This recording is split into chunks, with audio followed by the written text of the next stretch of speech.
வணக்கம் மக்களே. இந்த கூட்டணியை விஜயகாந்த் ரசிகர்கள் யாரும் ஏற்றுக்கொள்ள மாட்டாங்க.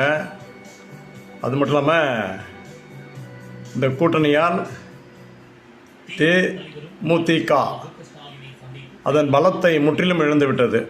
அது மட்டும் இல்லாமல் அந்த கட்சியில் இருக்கின்றவர்கள் படிப்படியாக மாற்றுக் கட்சியில் இணைவார்கள். அதனால் இது எதிர்பார்க்காத ஒன்று. கூட்டணி எங்கே வேண்டும், எங்கே கிடைக்கும் என்று அங்கு இங்கு சென்று கொண்டிருந்த நிலையில் இறுதியில் திராவிட முன்னேற்றக் கழகத்துடன் கூட்டணி வைத்தது அந்த தொண்டர்களுக்கு பெரும் அதிர்ச்சி.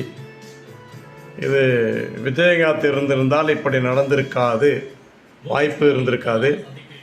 மேலும் இவர்கள் பிரேமலதா அவர்கள் செய்ததான் இந்த கட்சிக்கு மேலும் இழப்பு தான். ஒவ்வொரு தொண்டரும் இதை ஏற்றுக்கொள்ள மாட்டார்கள் எனதான் நான் கருதுகிறேன். சமூக ஆர்வலர் என்ற அடிப்படையில் எனது கருத்து. விஜயகாந்துக்கு அப்புறம் விஜய் என்ற கருத்து தான் இப்பொழுது அதிகமாக நிலவும். இது விஜயின் வெற்றிக்கு ஒரு பாலமாக அமையும் என்று நினைக்கிறேன்.